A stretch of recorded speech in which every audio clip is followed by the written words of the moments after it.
Hi, my name is Chloe and I teach science at Liberty Woodland School. I absolutely love it here. I feel like I found a bit of a gem.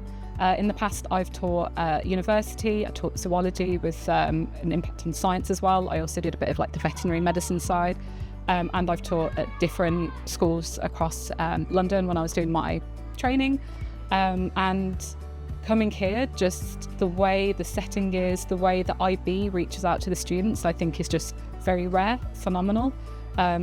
With our students, a lot of the lessons that we have are very sort of like student-led.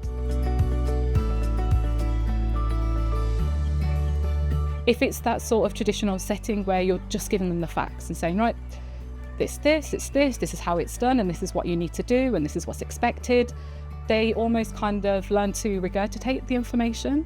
Whereas here, you give them an idea and you say, well, what do you think? And why don't you do a bit of research? And well, this is the topic. This is what I believe could be of an interest, but why don't you take it further and come back with me? And they start presenting it to each other. And you can see at the beginning, they're just there like, well, I think it's this. And they've got full of nerves. And then after a while, their confidence build. And when you see them from the beginning of the year up to how they progress, their confidence is phenomenal. When it comes to presenting, they don't bat an eyelid. They support one another.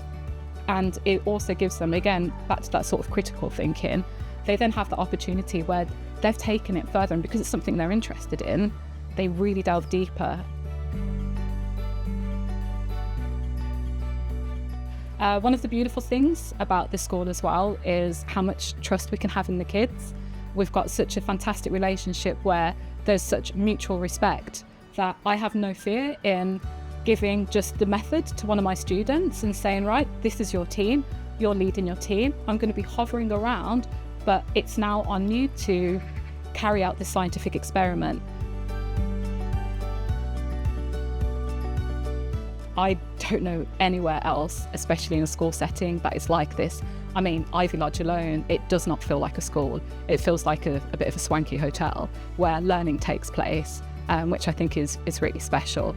And another word that I think would be, might be a bit of an unusual word, but I think warm. I think no matter where you go, whether it's the teachers, whether it's the students, you have that warmth. I love doing the morning duty, and I see the older kids taking care of the little kids. They're playing football and they get them involved. And you just don't see that everywhere.